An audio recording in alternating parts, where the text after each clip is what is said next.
Enough of the false narratives, enough of the misinformation. Enough is enough. Enough is enough.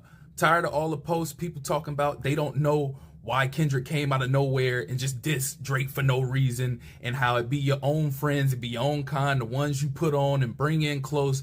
Kendrick's a snake, yada yada, all that. All that ends now. I didn't think I'd have to go dig up and put together a montage of clips showing the timeline of what went down. But what was the last straw for me was when I seen somebody take the timeline and put everything backwards, showing everything incorrectly, painting Kendrick as a snake, when in all actuality, it's Drake that's the snake, and an emotional one at that. So I'm gonna go ahead and give you a rundown of the story on exactly how it happened, but then I'm gonna play the video and show you the clips of the history in the order in which it happened, so you can see for yourself. It started with the control verse. Of course, everybody knows it started with the control verse. Culture. Let me tell you what was great about that control record. It wasn't like everybody said, you got to hear this, or something's coming, or you know what I'm saying? Like, it just seemed like all of a sudden, it just fucked the whole game up. Yeah. I'm usually homeboys with the same niggas I'm rhyming with, but this is hip hop, and them niggas should know what time it is. And that goes for Jamaica, Big Crit, Wale, Pusha T, Meek Mills, A$AP Rocky, Drake, Big Sean, J Electron, Tyler McMillan. I got love for you all, but I'm trying to murder you niggas. Trying to make sure your core fans never heard of you niggas. They don't want to hear not one more now, no verb from you niggas. What is competition? Kendrick mentioned multiple artists in that verse. After that, only J. Cole was the one that really reached out to, because they were cool, they were friends. Only J. Cole was the one that reached out and was like, yo, what was that? Was it something there, or was it, what was it? Kendrick told Cole it was just competition. There's nothing there. It's just competition. They chopped it up. They're cool, whatever. Then they did that Black Friday joint where they both jumped on each other's records, did a freestyle on each other's records. Everything was cool. People like Pusha T, they responded with a verse. Other artists responded with a verse. B.O.B., Joe Budden, all of them. They all responded with their own verse. As soon as he saw me, he said, yo, thank you so much for just, for understanding and not taking the verse the wrong way. Like, Kendrick, you don't know I'm different, bruh. I was like, I'm different. Like, I understand. Like, I listen to rap. Right. I understand. It's the sport of hip hop. It's the sport. It's the sport of hip hop. And I looked at it like, man, he shouted out his peer. Nobody took any kind of ill intent from it except for Drake. Drake was the only one that took ill intent from it and never responded on wax, but found a way to keep running his mouth in every interview about Kendrick after that. Every time you turn around. Not to mention, keep in mind, they met up together. Kendrick let him know what it was, said it was all love, it was just competition, whatever, it's all that. And then Drake admittedly brings that up in all these interviews, say, I saw him afterwards. It was all love. I wish he would have did it if it was all in, then he should have been all in. You wouldn't do it for sport, ever? Like, just to call someone out? Like after Kendrick's thing, you wouldn't. I noticed you didn't really get into that too much, so. I just I don't know, it just wasn't real to me. It's like, I saw him after that, and it was just like, love. So it's like, was that real, or was that just like for the people? You know what I mean? I think it's a sparring kind of sport. Yeah, but at the same time, it's like, then let it be real then, because those were harsh words, right? So it's like, you can't just say that and then see me and be like, yeah, man, what's up? Pretending like nothing ever happened. Like, that's not real. To me, that's not like the nature of battling. I mean, there's passion behind it. There's anger behind it, and I personally enjoy making like great music and bodies of work over like being the talk of Twitter for like 5 days, But you seem just now a little irritated by it. No? Really? Yeah, just by even saying that it was those harsh words, it seemed like maybe it irritated you for a second. Is that wrong? No, it's just like, coming from that situation, it was unexpected. I wouldn't like. It's sort of like in working your way up and sort of building relationships. I wouldn't expect you to like throw all the relationships out the door for the sake of, like I said, being like the talk of the internet for 10 days. And then, it's like now this, like everyone's going to forget about people don't even care about it anymore. So true. But now, especially this week, it's like, yeah, okay, moving on. Like that verse was, he's giving people like moments, like that verse was a moment to talk about. Are you listening to it now at this point in time? Okay. And then it was real cool for like, a couple weeks. But like, if I asked you, for example, like, how does that verse start? No. No, do you remember? No, and like, now mind you, it'll go on in Complex and Rap Radar, give it like verse of the millennium and all that shit or whatever. But like, I'm just saying, it's like, or maybe it was you that was like, is Kendrick Lamar your biggest competition like in this generation or whatever? And I think that Kendrick has like the utmost potential, man. Like, you know, I see Kendrick tomorrow, I'm gonna dap him. I didn't feel the way about that verse. I get it. I get the moment. Like, you know, he's a good guy. And like, I know that verse had no malice behind it because I saw him 5 days later at the VMAs and it was all love. So it's like, he didn't come on there on some wild, like, yeah, I'm in New York, fuck everybody, don't look at me.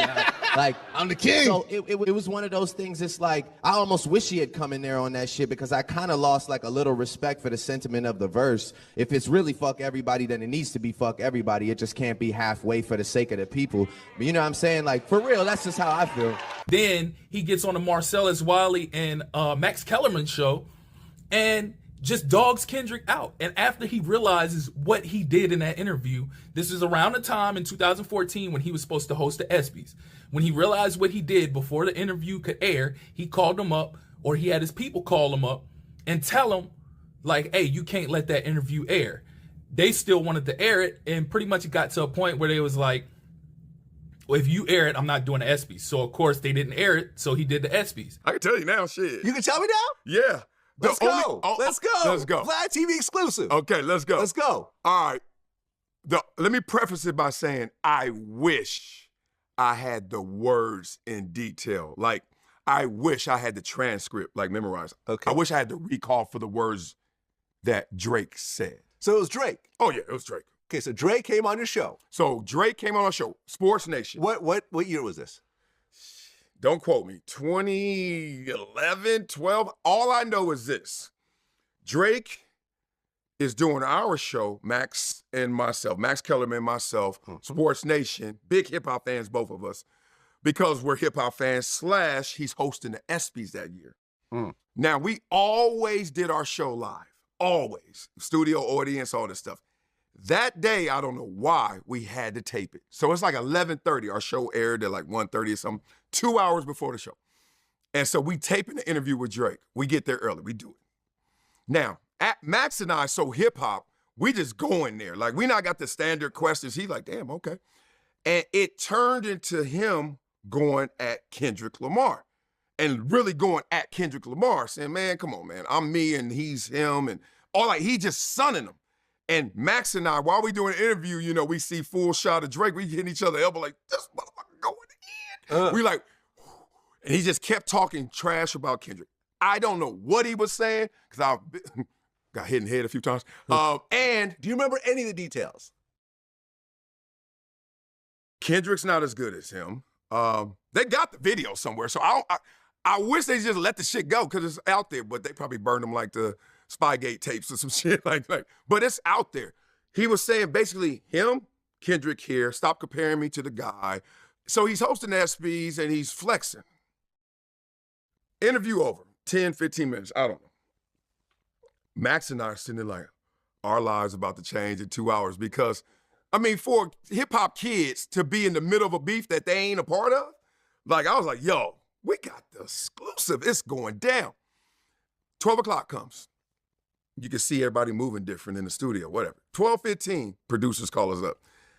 That interview you guys did with Drake, was anything bad, wrong? What was that about? And I was like, he went in on his rival. He went in on Kendrick. And I'm from Compton, so I'm like, he went on my guy, right? So I'm laughing. 12:30, 12:45, another meeting. Yeah, Drake's people called and said, we shouldn't air that. Are you guys sure everything was fine? I was like, everything's good. Actually, it's great. He went in on somebody that's going to give us huge boost ratings, people going to watch, etc. 1 o'clock, they was like, we're not airing the interview. And I was like, what? So we talked to him, and we like, can we talk to who you're talking to? And they were like, yeah, but I don't think they're going to be convinced. And then whoever we talked to upstairs above our producers, this was a combo. Drake just called again. He said, if we air that interview, he's not hosting the ESPYs. Even after that, that's when Kendrick got robbed for the Grammy for Hip Hop Album of the Year by Macklemore. Macklemore came out and said that he felt like Kendrick had the best album and he wanted to apologize and all that good stuff. Kendrick is a friend of mine. He's somebody that I love his music. And in my opinion, had the best rap album of the year. And knowing how the Grammys usually go, I knew that there would be a great chance that we would win that award and, in essence, rob Kendrick. So that's what happened tonight. Drake had even more to say. He said he felt like he should be apologizing to him as well, and he thought it was weak that he would go and apologize to Kendrick for that. So at that point, enough was enough, and that's when Kendrick got on BET and did the BET Cypher and called out Drake. Yeah, and nothing been the same since they dropped Control and tucked the sense of the rapper back in his pajama clothes. Ha ha, joke's on you, high five. I'm bulletproof. The rest is history. From that point on, they subbed each other over the years. Anybody who's a hip-hop fan or followed either of these guys closely knows all about this. I could do a video breaking that down as well, but that would be too long, and I probably would get flagged for that anyways. You tell me if I see you after, like, say I did something out of the spirit of competition, and I see you and I'm telling you it's just competition.